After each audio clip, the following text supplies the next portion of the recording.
Hi, do you like incredible but true stories? Then you ought to know the story of John Marrant, Marrant. You can find it on Wikipedia. John Marrant, born in New York, lived among the Creek and the Cherokee Indians in the American Southeast, was kidnapped into the British Navy, and became a powerful preacher of the gospel in Nova Scotia, Canada. John Marrant was born to a black family in New York, a free black family. And as a young boy, his family moved down to Charleston, South Carolina. Seems like a dangerous place for a free black family in colonial times. But there they were, and there John grew up, and he was a young man who didn't give much thought to the things of God. He was a talented musician. He played the French horn.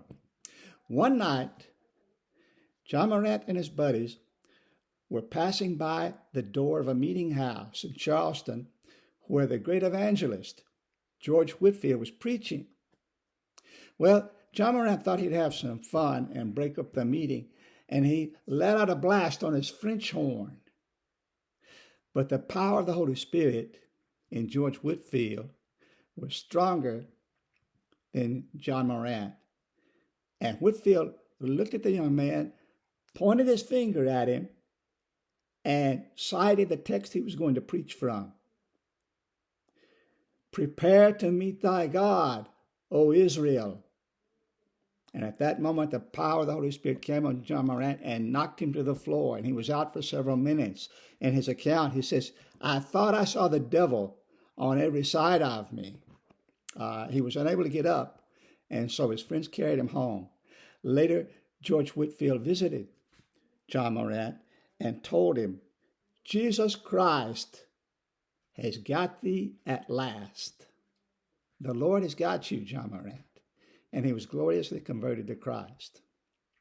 Well, his family ostracized him after his conversion, and John Marrant went out into the woods and spent much time in prayer and Bible study.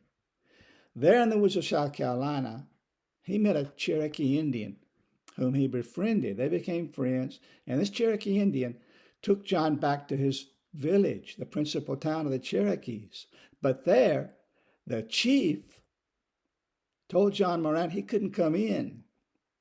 They wouldn't let this black American come into a Native American town. They thought he was a spy, and they prepared to execute him there on the spot. But John Marrant began to pray out and call out to Jesus, first in English, and then in Cherokee, a language which he supposedly didn't know. Well, the Indians were impressed. They saw this is the hand of God, and they didn't execute him. They allowed him to come in and live with him, and he had several years preaching among the Cherokee and among other Indian tribes. He dressed in Native American garb.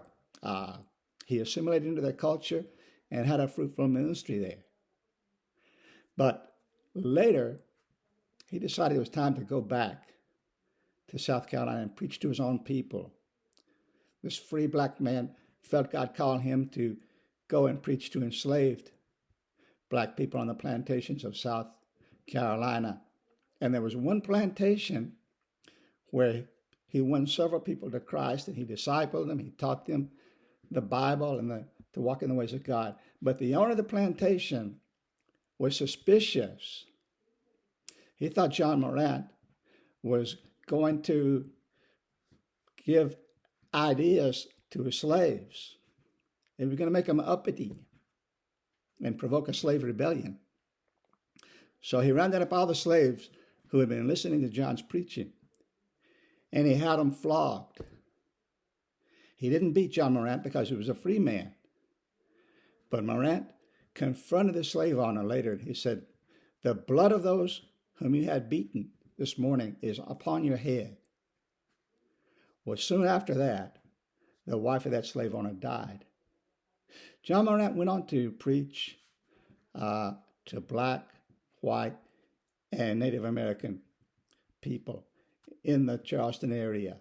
But later, when the American Revolution broke out and he was kidnapped into the British Navy, That's how they recruited in the armed services in those days. You'd be walking down the street, and they would just grab you. No enlistment papers, no nothing.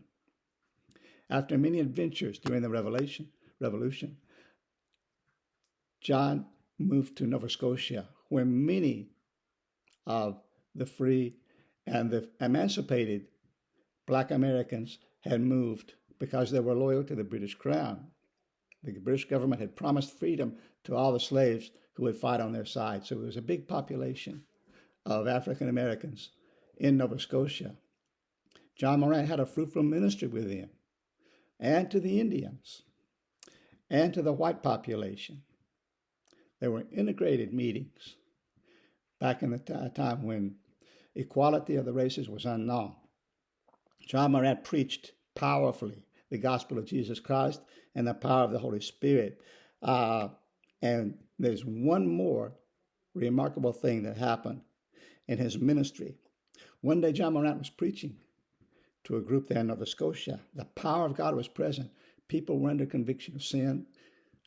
People were crying out to be saved. They were calling upon the Lord. And suddenly, John Marrant, in the middle of his preaching, was struck dumb. Remember that at the beginning, his first encounter with Christ, the power of the Lord had knocked him to the ground. And now he was struck dumb. But that didn't stop the work of God in that meeting. People began to continue to cry to the Lord and to be saved. And later, of course, John Marrant recovered his speech and he baptized several of those people. You know, nowadays a lot of folks say that the stories of the miraculous that we read in the Bible, they're just that. They're fairy tales, they're made up, or they're things that happen in history a long time ago and never happen again. The story of John Marrant and the story of many other men and women throughout history shows that God has always done marvelous things. His arm is not shortened. He can still save. He can still deliver. He can still heal. He can still do miraculous things in my life, in your life, and in the world today. And my prayer is that we'll always be open to the power of God in our lives, that we'll always depend on Him and walk with Him. God bless you today.